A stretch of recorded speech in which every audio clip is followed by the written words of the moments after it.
Anasema kila fazi nafika lazima niendelee. J'ai donné le signe de l'exploitation. Nilileta mahalama inaonyesha kwamba nyota yako bako natumikisha. J'ai dit que je vais répondre hier, j'ai commencé. Kesho lakini mimi naisha anza jibu. Moi aussi. Na mie tena. Écoutez, sikiliza, le signe d'exploitation d'étoiles commence par le rapprochement démesuré. Alama inaonyesha nyota iko naenda tumikishwa ni ile kukusogeza. Donc un PDG, kiongozi mkubwa wa kazi, rapproche une sentinelle. Anasogeza pembeni yake sana zamu mlango. Donc je veux bien expliquer cela. Tafuta nifasirie hili. Et c'est après maintenant que les autres signes suivront. Na baada ya kufasiria ndio kuna kuwa alama zingine ambazo. Alors, ce matin nous allons parler sur les étoiles volées. Asubuhi leo tuongee juu ya nyota ambaye bameiba. Parlons des étoiles volées.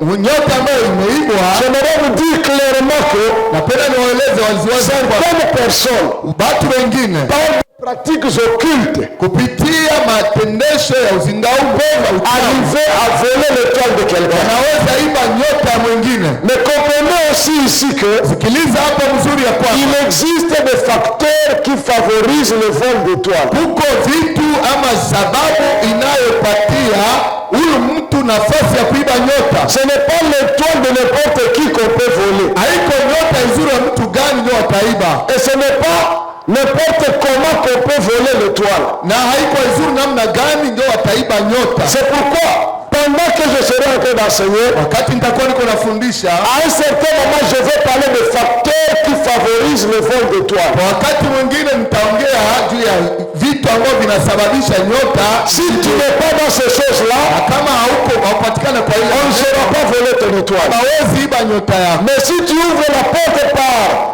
l'une de ces facteurs-là, na kama ukifungua mlango kwa mojawapo ya maneno yale, ça va arriver. Itafika. Alors nous allons lire un texte. Tutasoma andiko moja. Un texte un peu long. Andiko moja nafanana kwa mrefu, mais intéressant. Ni ya maana sana. 1 Roi chapitre 3. Moja Wafalme verset 16 mstari 16 jusqu'au verset 27e. Mpaka mstari 27. Il y a 11 versets à lire. Kuko mstari 11 ya kusoma. Alors qu'est-ce que la Bible nous dit là-bas? Biblia inatuambia nini pale? 1 Roi chapitre 3. Moja Wafalme sura 3 verset 16 mstari 16 à 27. Mpaka 27. Je vais lire jusqu'à un certain niveau. Nitasoma mpaka kipindi fulani. Mais j'aimerais que tu notes ce passage.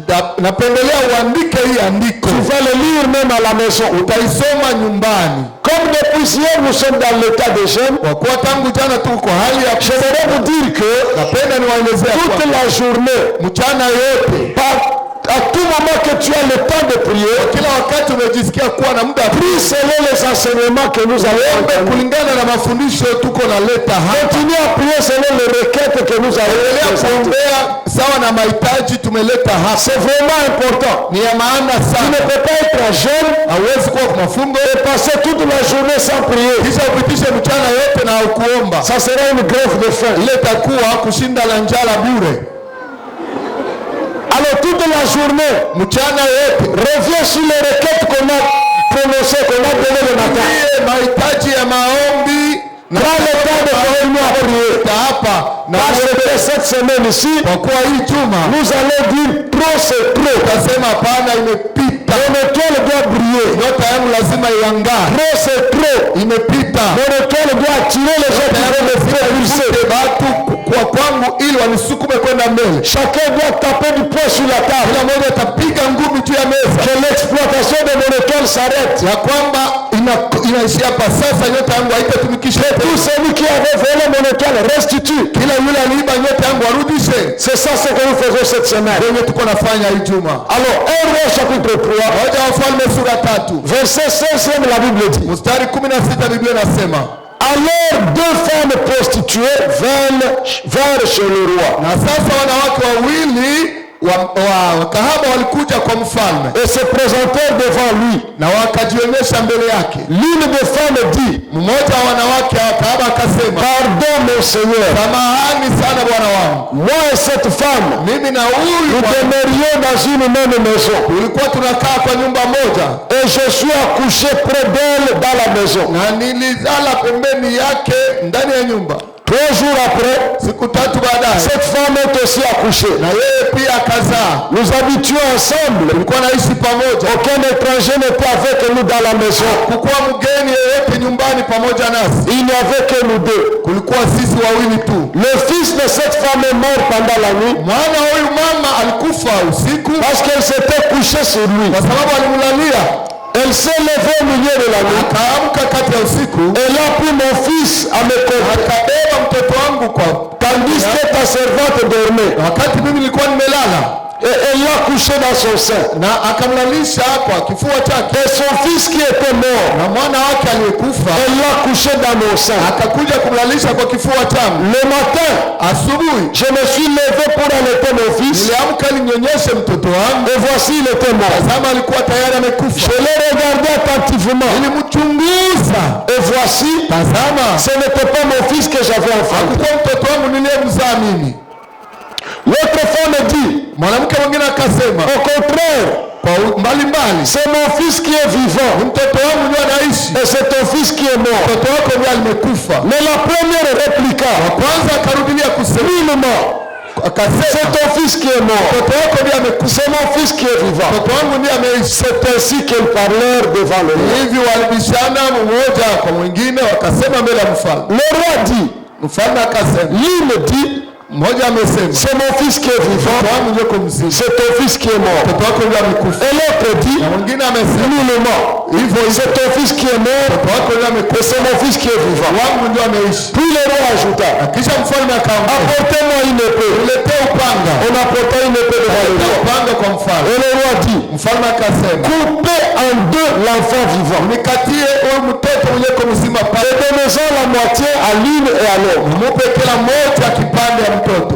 Alors la femme dont le fils était vivant Huyu mwanamke ambaye mtoto wake alikuwa mzima sentit ses entrailles se mouvoir. akasikia machungu ya uzazi ndani ya moyo Et wake, elle dit au roi, akaambia mfalme, ah mon Seigneur, bwana wangu, donnez-lui l'enfant qui vit. mupe mtoto anayeishi, Ne le faites pas mourir. usimuue. Mais l'autre dit, Mwingine akasema, il ne sera ni à moi ni à toi. hata leo wangu na hata kwa wake mumukate. Et le roi prenant la parole dit, Mfalme akachukua neno na kusema, donnez à la première l'enfant. huyu aliyesema mwache mtoto aishi, Ne le faites pas mourir. msimuue. C'est elle qui est sa mère. Yeye ndio mama mtoto. Acclamons la parole du Seigneur. Neno la Bwana makofi. Alléluia. Bien-aimés dans le Seigneur, Wapendwa katika Bwana, en lisant ce passage, tunaposoma hii andiko nous allons remarquer que tunaenda vumbua ya kwamba il est possible que quelqu'un pleure un cadavre qui ne lui appartient pas. inawezekana mtu alilie maiti yenyewe haiko yake. Rien qu'en lisant ce passage, Tunaposoma tu hii andiko nous remarquons que tunaona ya kwamba il est possible inawezekana que tu pleures un cadavre qui ne t'appartient pas ulie kilio ya maiti yenyewe haiko yako, et que ton vrai fils soit vivant quelque part. na mtoto wako wa kweli eko naishi fasi ingine. Il est possible que quelqu'un mène une vie qui ne lui appartient pas Inawezekana mtu aishi maisha yenyewe haiko yake, et sa vraie vie est quelque part. na maisha yake ya kweli iko fasi fulani. C'est pourquoi, bien-aimé dans le Seigneur, Ndio maana wapendwa katika Bwana, j'aimerais que nous puissions bien comprendre ce passage. ningelipenda kuelewa vizuri andiko hili. Deux femmes prostituées Mwanamke mbili kahaba vivaient ensemble dans une maison. waliishi pamoja ndani ya nyumba Elles moja. ne étaient pas lesbiennes. C'était des femmes ordinaires. Hawakukuwa wanamke wenyewe walioana wote, walikuwa wanamke kawaida. Chacun allait dans son coin. Kila mmoja alikuwa anaenda upande wake, Chacun avait ses clients. na kila mmoja alikuwa na Elles se bahari, sont toutes retrouvées enceintes. na wote walijikutana, wanakuwa na mimba, Elles ont eu des enfants. walizala, L'une un peu avant, mmoja mbele kidogo, l'autre 3 jours après. na baada ya siku 3 J'ouvre une parenthèse en vous disant que les enfants sont des bénédictions que Dieu donne. Nous voyons les prostituées qui ne sont pas mariées, mais qui ont reçu aussi cette bénédiction. Déjà dans l'Ancien Testament, je vois la grâce. La grâce, c'est pourquoi? Parce que la grâce est définie comme étant une faveur imméritée. Je vois ces prostituées qui ne méritaient pas avoir des enfants, mais qui ont eu des enfants sans mérite, mais quand même bénis. J'aimerais dire à quelqu'un, tu n'as peut-être pas le mérite qu'il faut, mais la grâce de Dieu te visitera.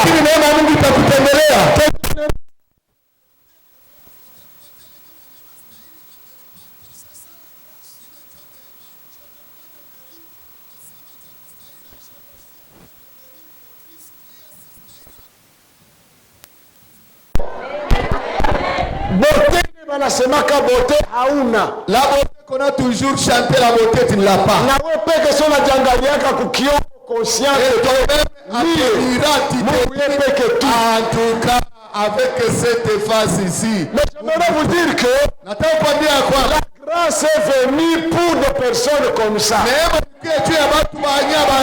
Sans mérite, mais visité par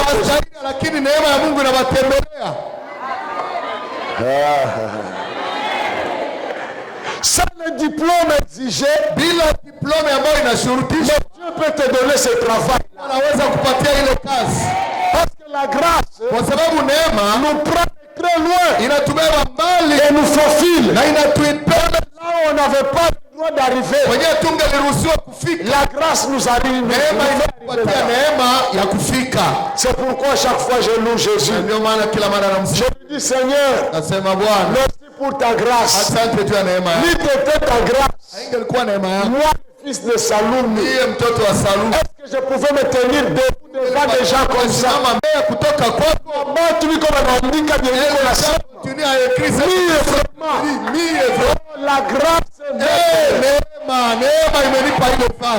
La grâce est merveilleuse. Et moi je prie que la grâce de Dieu te localise. Que la grâce de Dieu te prenne et t'amène là où tes diplômes ne pouvaient pas te faire arriver. Que la grâce de Dieu te donne ce que tes parents n'ont jamais eu. La grâce. La grâce. Quelqu'un disait, ceux qui connaissent mon passé,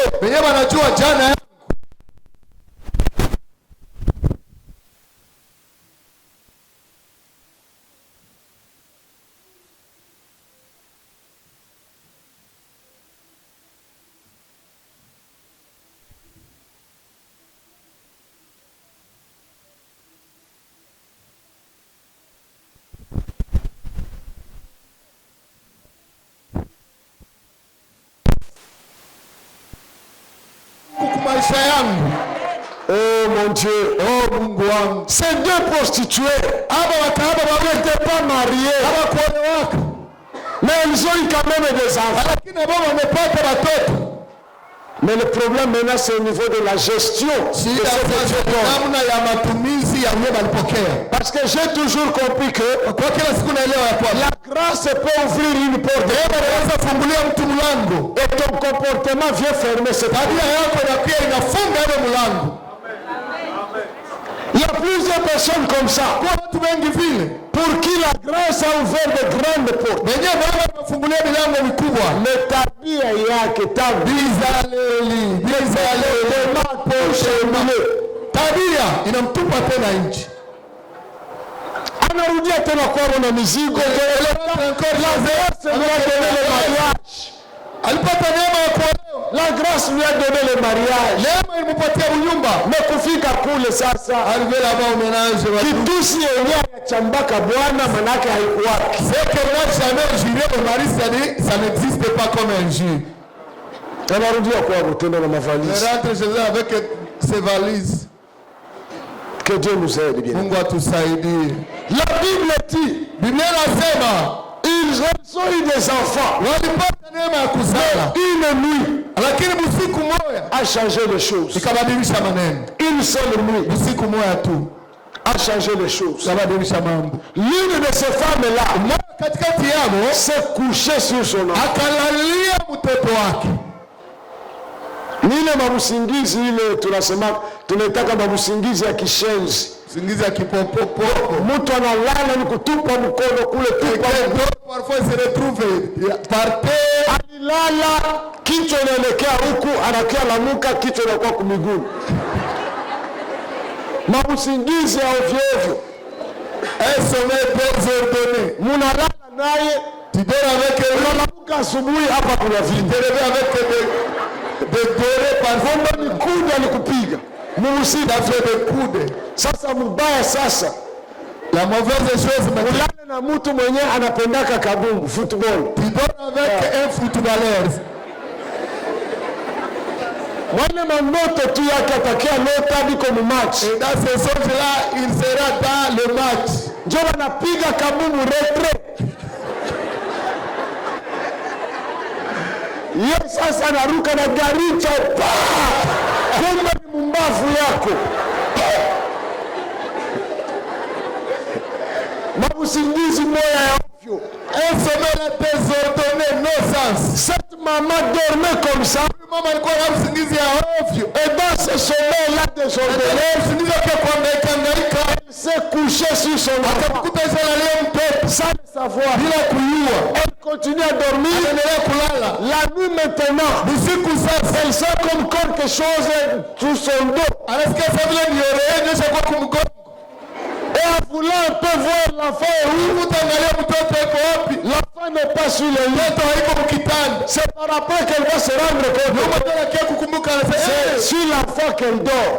niko nalalia ndio mtoto wangu. Elle l'a étouffé. Akamkatisha pumzi. L'enfant est mort. Mtoto akakufa. Maligne qu'elle était, Mjanja mrefu vile alikuwa. je peux même dire sorcière qu'elle était. Kusema mlozi wa mwanamke. Elle se réveille la nuit là. Analamuka ile usiku. La Bible dit au milieu de la nuit. Biblia inasema kati ya usiku. Elle se réveille Akaamka lentement pole pole avec son cadavre. na maiti yake. Elle va Anaenda dans la chambre de l'autre. ndani ya chumba ya mwingine. Elle prend son enfant vivant. Anabeba mtoto wake mwenyeko mzima. Elle l'amène. Anaenda naye. Elle prend son cadavre. Anabeba maiti yake. Elle lui met là-bas. Anamuweka pale. Elle rentre dormir. Anarudia anaenda lala. En réalité, Kwa kweli si nous devons juger, kama tunaweza kuamua toutes les deux femmes-là kama mwanamke wawili wote mbili sont fautives. bako wenyewe makosa. Toutes les deux femmes-là Mwanamke wote mbili ont perdu balipoteza en une seule nuit usiku moja la bénédiction que Dieu leur a fait. baraka yenyewe Mungu aliwapatia.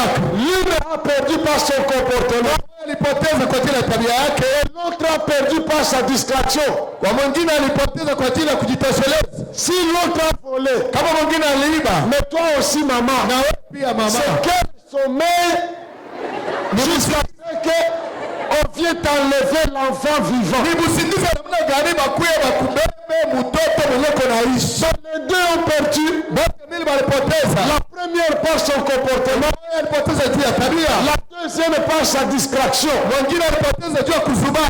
Écoutez-moi très bien. Nisikilize mzuri, Il y a des gens qui perdent kuko watu wengi wanapoteza à cause de leur kwa comportement. ajili ya tabia yao, Mais il y a d'autres qui perdent kuko wengine wanapoteza à cause de leur kwa distraction. ajili ya kuzubaa. Alors, bien aimé, Wapendwa, ne sois pas dans la liste de la première ni de la deuxième. usikuwe ku daftari ya wa kwanza wala kwa wa pili. Lorsque Dieu te bénit, Kwa kuwa Mungu akikubariki, fais sur ton comportement. keshea tabia yako. Lorsque Dieu te bénit, Mungu anapokubariki, fais attention à la distraction. fanya angalisho na kuzubaa. Ces deux-là Vitu mbili peuvent faire que inaweza sababisha perdre de la bénédiction de Dieu. upoteze baraka ya Mungu. Qui a compris cela? Nani amesikia hii? Alors, écoutez-moi très bien. Sikiliza sasa mzuri, Cette deuxième femme huyu mwanamke wa pili à qui on a volé l'enfant vivant, mwenyewe alimuiba mtoto mwenyewe alikuwa anaishi la nuit là, busiku ile, lorsqu'elle essaie d'allaiter l'enfant, wakati aliacha kunyonyesha mtoto, elle sent que l'enfant est tout froid. Wakati anatafuta nyonyesha mtoto anasikia mtoto baridi. Elle comprend que l'enfant est mort. Akafahamu ya kwamba mtoto amekufa. Pendant qu'il se faisait noir, wakati kulikuwa giza, elle a commencé à pleurer. Akaanza kulia. Mais elle pleurait un cadavre. Alikuwa analia kitumba qui ne lui appartenait pas. yenyewe haiko yake. Son enfant vivant. Mtoto wake wa existait quelque part. anaishi fasi. Mais lui, il sait qu'elle a fait. Lakini yeye Ce anajua n'était pas son frère. huyu mtoto yuko anamlilia haiko wake wa kweli. Elle pleurait ce cadavre. Alikuwa analilia maiti Avec beaucoup de soucis. alikuwa analia na huzuni mwingi, Avec beaucoup d'amertume. na uchungu mwingi kwa roho. Mais la Bible me dit, Biblia inasema le matin, asubuhi elle a observé alichunguza sérieusement ce cadavre. mzuri sana imaiti. Lorsqu'elle a observé, Alipochunguza, parce que les mamans ont toujours des signes, même petits, par lesquels elles reconnaissent leurs enfants.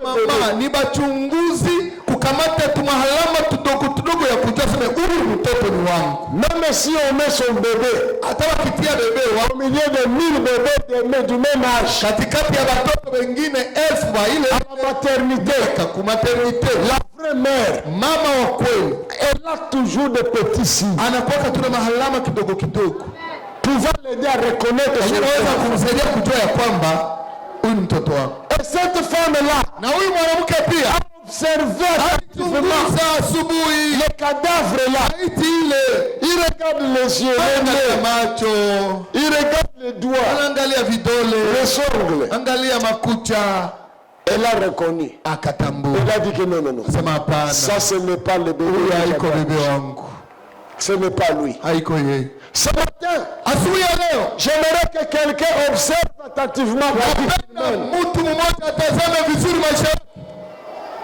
Ne sois pas discret. usisubae, Observe bien la vie que tu mènes. chunguza mzuri maisha Parce que nous unayopitia, avons des gens kwa kuwa tuko na watu très intelligents, eko na akili sana, mais toujours chômeurs. kila siku hana kazi, Très entreprenants, anakuwa na mawazo mingi ya mais kazi, toujours médiocres. kila siku maisha Nous regardons des gens tunaangalia watu qui ont tous les atouts, bako na vifaa vyote mais qui ne sont jamais bénis, lakini hawasimamaki, qui ne prospèrent jamais, hawasita, qui ne réussissent jamais. hawafaulu kama. Observe bien la vie. Chunguza mzuri maisha yako. Est-ce que c'est là la vie d'un enfant de Dieu? Ndio maisha kweli ya mtoto wa Mungu. Est-ce que c'est là la vie d'un homme intelligent comme toi? Ndio maisha ya mtu wa akili sawa yeye, Jusqu'à 40 ans, mpaka miaka 40 tu pas encore de tes parents. au yatoka kwa wazazi yako, Jusqu'à ce que ta femme respecte beaucoup tes parents que toi. mpaka bibi yako kwa heshimia wazazi yako sana kukushinda wewe, Parce qu'elle sait que c'est eux qui paient la maison. tunajua ya kwamba nani wazazi wao wanaletaka, C'est eux qui donnent la ration. wao wanaleta ya kukula. Observe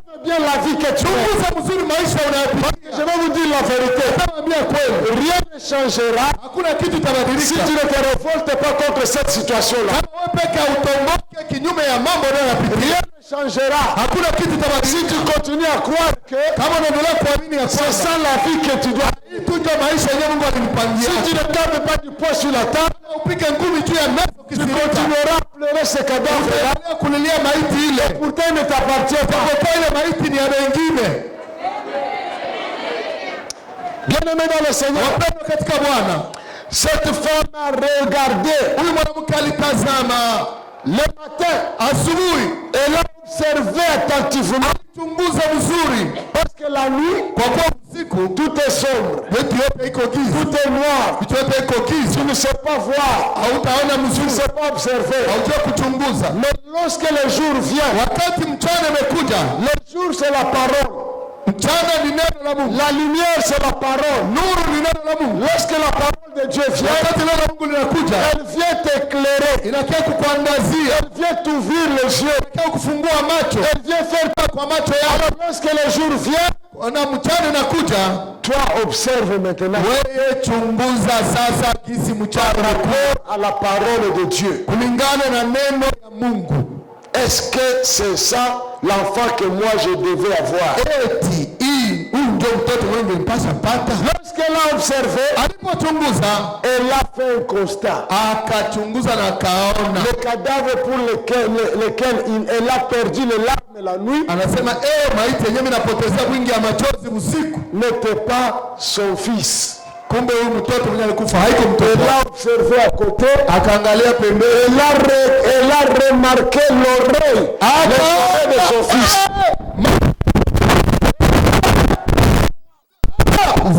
L'autre dit non. Ungine anasema hapana, c'est le mien. mtoto wangu. C'était une discussion terrible. Ilikuwa mabishano moya, vuta ni kuvutia. Le chef d'avenue n'a pas pu.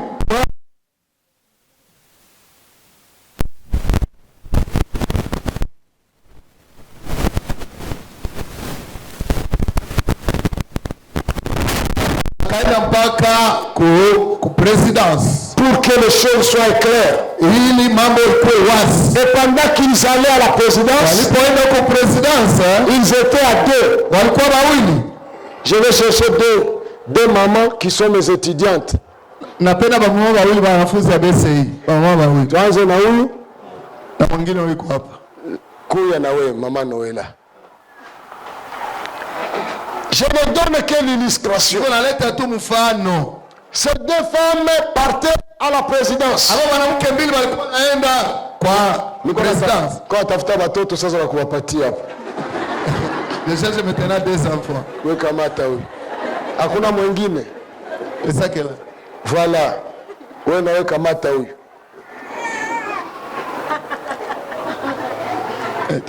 Ça. Mkui. Venez. Munaanza enda ku présidence sasa. Kuya. Commencez le trajet vers la présidence. Maintenant le problème ici c'est quoi? Shida ni gani? Pendant qu'elles allaient à la présidence, muda walikuwa wakienda kwa president, celle-ci huyu a un cadavre eko na maiti mais qui ne lui appartient pas. Eko yake. L'autre a un enfant vivant mais qui ne lui appartient pas. Chacun d'eux avait quelque chose qui ne lui appartenait pas. Et lorsqu'elles allaient, celle-ci pleurait. Un cadavre qui ne lui appartenait pas. Et l'autre là se réjouissait avec un bébé vivant qui ne lui appartenait pas aussi. Donc remarquez bien aimé, avec le problème de vol d'étoiles, il y a des gens qui mènent une vie prospère mais qui ne leur appartient pas. Jotona mutu iko na mali mekusura anakuwa toujours wana huzuni. Tu peux voir quelqu'un, il est friqué, mais quelqu'un qui souffre. Il ne se réjouit pas de l'apparence d'un souffre. Parce que quelque chose ndani yake kuna hili makuta haiko yako au istahili. Alors bien aimé dans le Seigneur, arrivé devant le roi, kufika mbele ya mfalme, ils ont fait des plaintes que j'ai montrées là. La moja aliweza kusamba vile tulio. Comme ça, chacun d'elles prendra une partie. Njo mwenye mtoto sasa, la propriétaire de la tout en tenant le cadavre qui ne lui appartient pas dans la main. Elle va plaider maintenant pour l'enfant vivant. Laissez-le vivant. Ne le tuez pas. Je vais commencer à le voir même chez la voisine. Le roi a dit, donnez l'enfant vivant à celle qui a pitié. Parce que le cadavre n'avait plus de maman et l'enfant vivant avait deux mamans.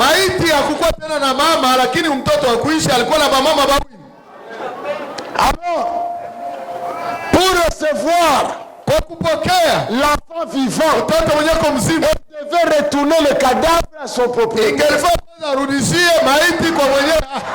Usiogope, nitakubariki. Don't worry. Nitakubariki. Utaenda mbali.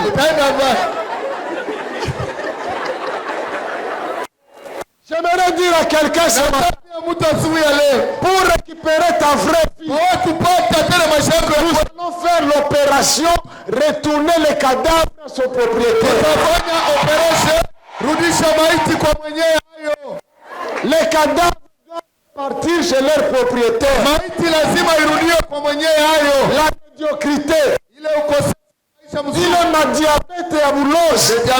La chronique Attention ya bulosi. des tensions sorcelleriques. Ile pauvreté yenye iko haina tena jina. La pauvreté qui manque même de nom. Ça doit retourner chez son Lazima irudie kwenye ilitoka. Maintenant, Sasa en venant chez le roi, unapokia kwa mfalme, c'est celle-ci qui pleurait. huyu ndio alikuwa analia, Et l'autre se réjouissait. mwingine alikuwa anafurahi. Maintenant, après le jugement du roi, Kuisha uamuzi ya mfalme, c'est celui-ci qui chante maintenant. huyu ndio anacheza na Et l'autre kuimba, qui pleure na maintenant. mwingine analia. Sasa Pour dire que ni kusema ni aujourd'hui, leo le deuil doit changer de camp. haiti kilio lazima ibadilishe kambi. Le deuil doit changer de camp. Lazima kilio ibadilishe makambi. Tu dois retrouver ta bénédiction. Lazima ukomboe tena Tu baraka dois zako. retrouver ta vraie vie. Lazima ukomboe maisha yako ya kweli. Tu dois retrouver ton étoile. Lazima ukomboe tena nyota yako. Malheur à celui qui avait essayé de voler. Ole kwa ule mwenye alijaribu kuiba nyota yako, Parce qu'il rentrera en pleurant. kwa sababu atarudia akilia. Sasa Sasa kama Yesu anakutokea saa hii, si Jésus venait pour le moment devant toi, anakuambia lomba vitu mbili, il te demande deux choses. utalomba nini na Tu nini? demanderais quoi? Mimi natakubariki sasa. J'aimerais te bénir.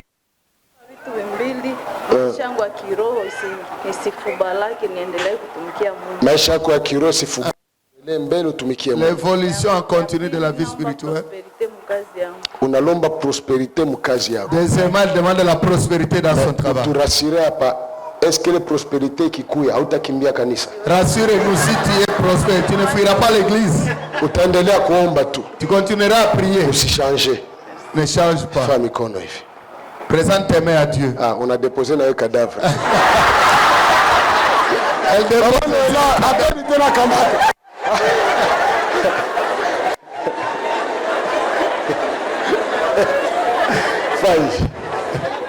Seigneur Dieu, je bénis ta fille. Bwana Mungu nabariki binti Je wako. prie que sa vie spirituelle aille Naomba de l'avant. maisha yake ya kiroho iendelee Qu'elle mbele. te serve dans des dimensions très supérieures. Akutumikie kwa level ambayo hajawahi Et que kutumikia. son travail prospère. Na kazi yake ya mikono Que ses isita. mains touchent des millions. Hii mikono aguse mamilioni.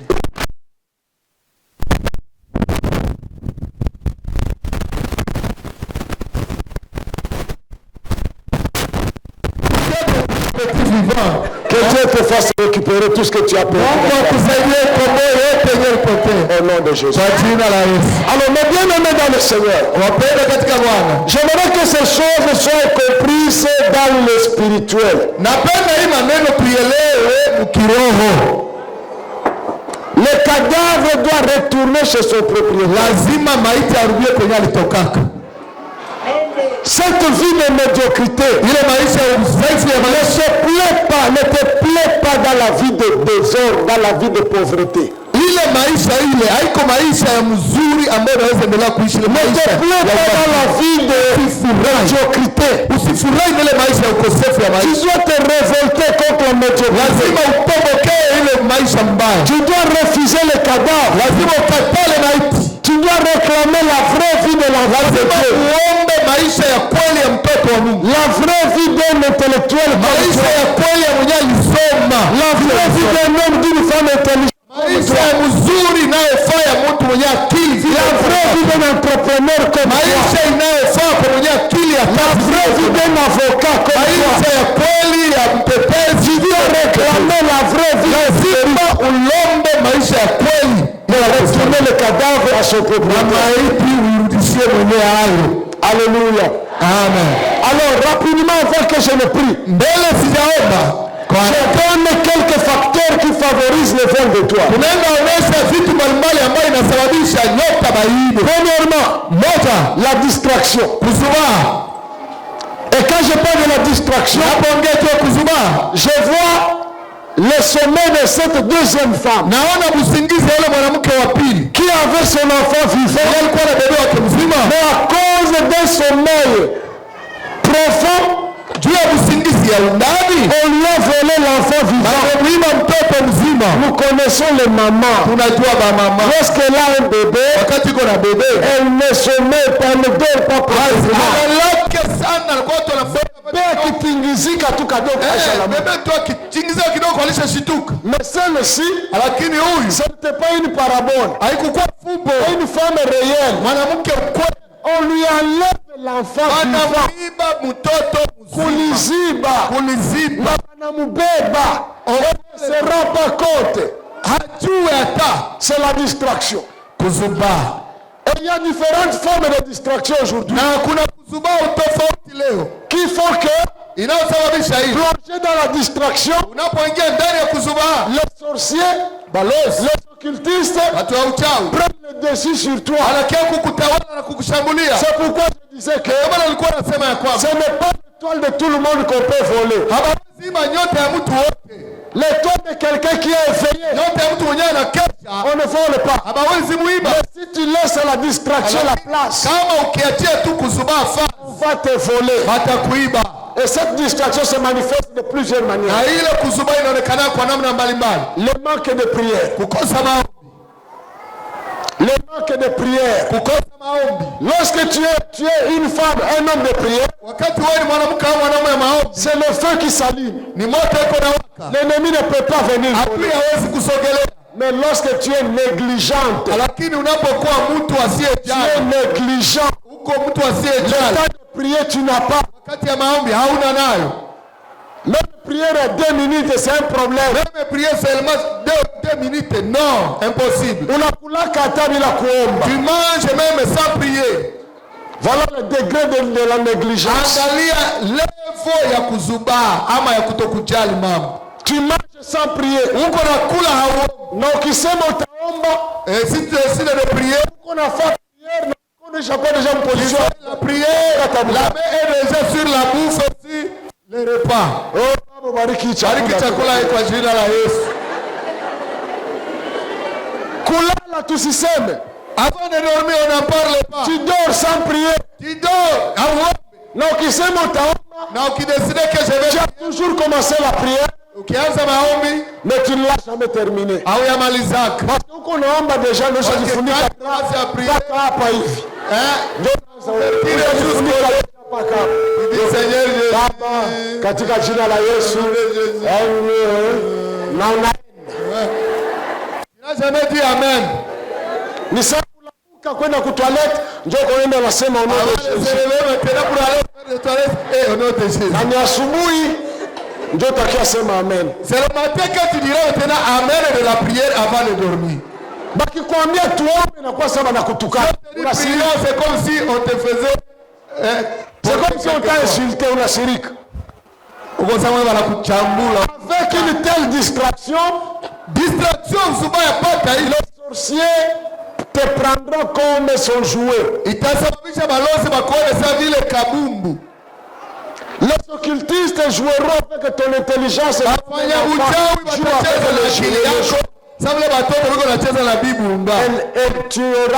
Tu as 90% de chances de pleurer un cadavre qui ne t'appartient pas. Parce que ton étoile sera volée. Elle sera exploitée. Parce que tu n'as aucune protection. La distraction se manifeste encore. Le manque de temps pour écouter la parole de Dieu. La distraction se manifeste encore. Oui, ma téléphone et ma réseau sociaux. Le diable passe par là. Tu n'as pas le temps de prier. Mais tu peux rester connecté jusqu'à 4 heures du matin.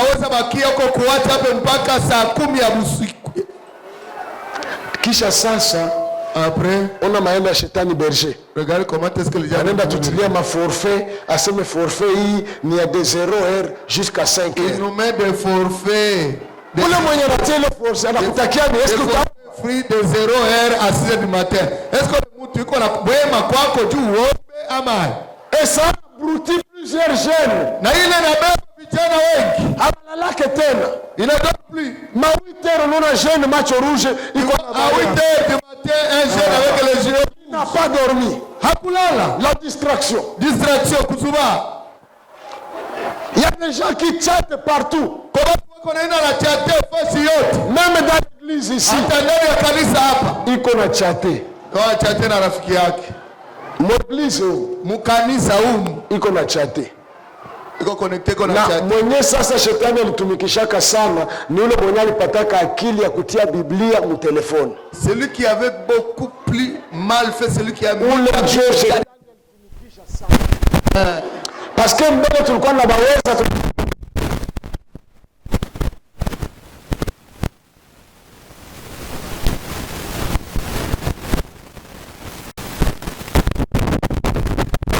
Aujourd'hui, si vous le faites, les gens disent non, nous avons la Bible avec nous dans le téléphone. tunasema fungula Matthieu.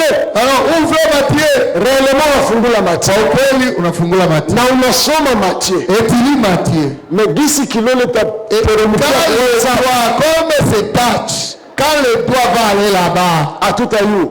on ne saura pas. Tutastuka tu tulishamaliza soma tunaendelea na mahubiri wewe ulishakuwa mualo.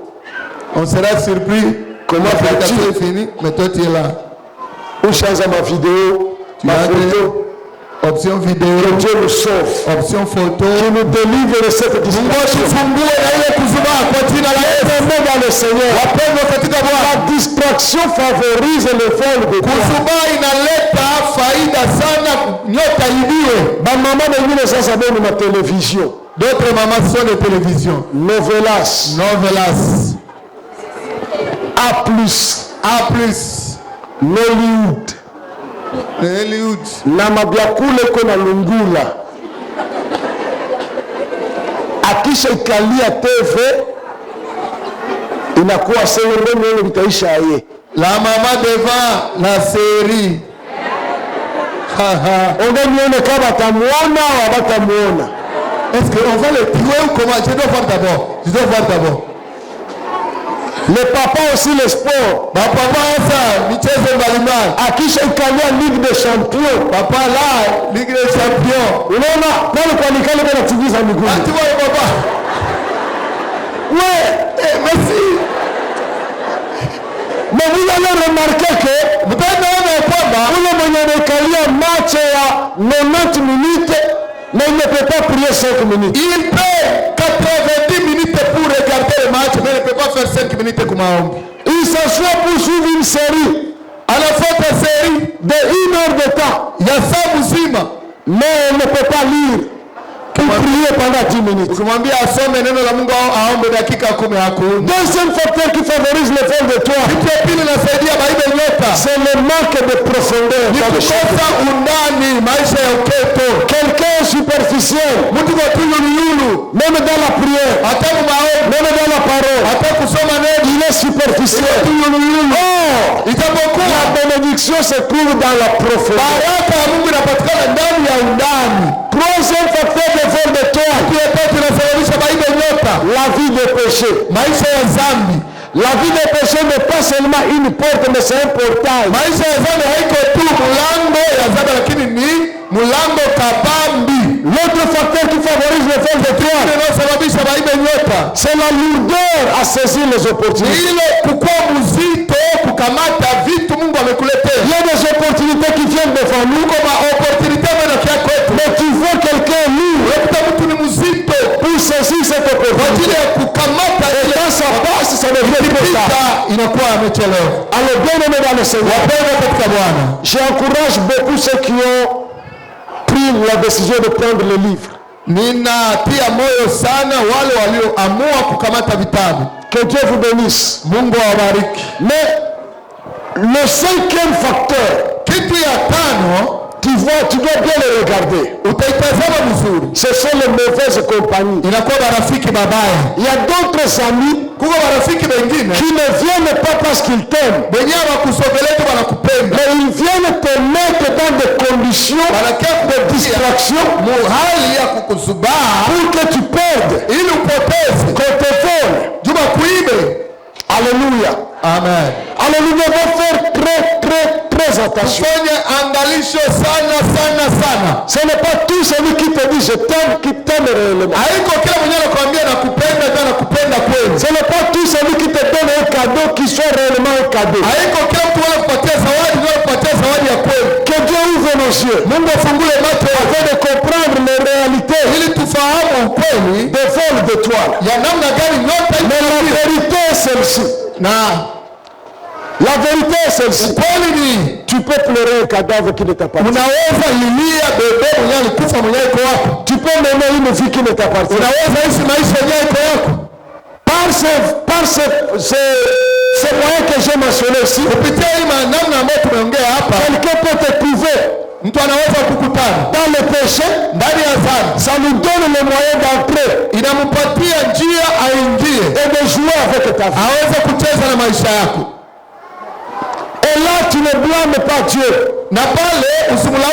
Tu te blâmes toi-même. Parce que tu as favorisé le faux. Mais lorsque tu es un chrétien ferme, tu as la vie de prière. Tu marches dans la crainte de Dieu. Tu connais la parole. L'ennemi ne volera pas. Parce que imaginez-vous, lorsque cette femme voleuse vient avec son cadavre, mais qu'elle prouve que l'autre est éveillé, au lieu de bercer son enfant, est-ce qu'elle va voler? Est-ce qu'elle va voler? Comprenez que la distraction ainsi que ces choses que j'ai mentionnées peuvent favoriser le vol de toi. Peut-être que tu te retrouves avec un cadavre qui ne t'appartient pas. Je veux que nous puissions prier. Mets-toi debout. Mais je vous informe aussi qu'il est déjà 7h moins 2.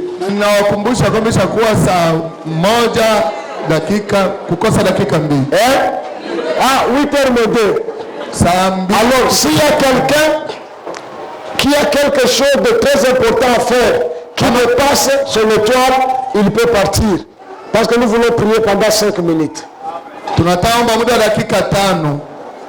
Jumi sipendi tunatanza maombi kisha wewe ushakwazika sasa tunachelewa. Kama kuko kitu lazima sana naona ungefanya ile napita nyota yako, atuka tunakuruhusu na roho mweupe bila manunguniko. Tunapitia le souci de ton état dans le Seigneur, dans l'amour du Seigneur, ne murmure pas. Parce que lorsque je vous ai demandé qu'on soit à jeûne, c'est parce que je savais le genre de prière que nous allons faire. Alors j'aimerais que nous puissions prier. Juste 5 minutes pour permettre à ce que tu retournes le cadavre à son propriétaire. Est-ce qu'il y a quelqu'un qui est prêt? Est-ce que quelqu'un est prêt? Qui veut garder le cadavre? Qui veut retourner le cadavre?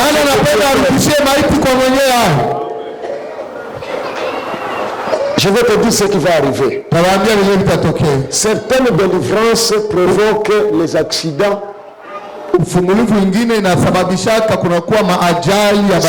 délivrances provoquent la mort. Certaines délivrances peuvent plonger les autres dans la faillite et dans les affaires. Donc mutu yote, toute personne mwenye alitumikaka na nyota yako, qui avait exploité ton étoile, iko hatari sana. Il est dans un danger de mort. Parce que cadavre yake natari. Parce que son cadavre lui sera restitué.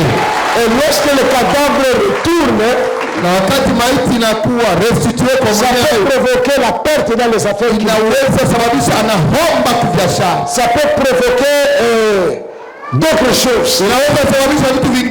Nous ne sommes pas des sorciers. À Sion, nous ne sommes pas des sorciers. Nous nous prions. Nous voulons récupérer ce qui est de droit. Il est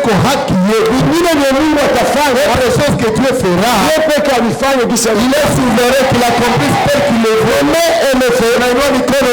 Nous allons commencer par dire merci pour sa parole.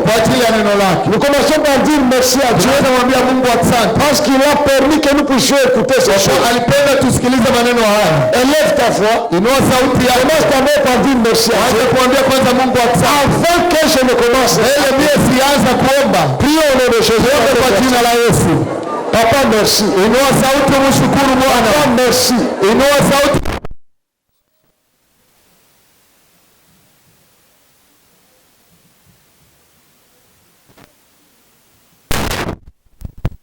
Alléluia. Siku ya leo umeongea. Asante Yesu. Jehova, nous te sommes tellement reconnaissants. Asante Yesu pour ta grâce, ongea na moyo wangu, pour ta parole. Asante Yesu Merci ya neno nzuri hii. Yesu ninakushukuru. Yesu ninakubariki. Yesu ninakukuza. Le véritable Dieu c'est toi. Le véritable Seigneur c'est toi. Umeruhusu masikio yangu Puissance c'est toi. le poste Jehova. Na wewe tutaitanua asante kwa kuwa sema na moyo wangu. Reçois la adoration. Bariki maisha yangu. Au nom de Jésus maisha yangu.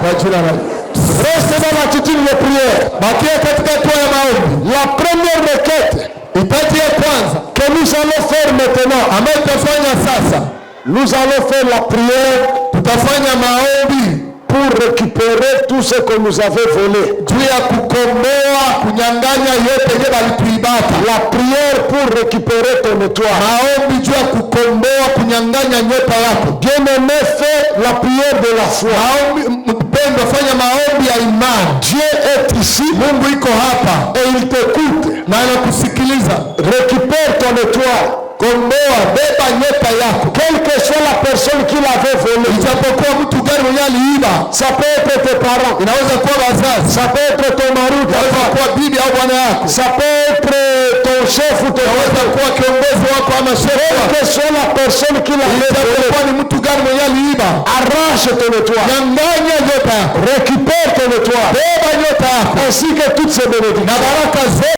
La première requête. Je vais te donner un conseil. Lorsque tu pries pour toi, lorsque tu pries pour ta vie, ne prie pas comme quelqu'un qui prie pour son voisin. Il s'agit de ta vie. Il s'agit de ton étoile. Alors prenez le temps de bien prier. Prions le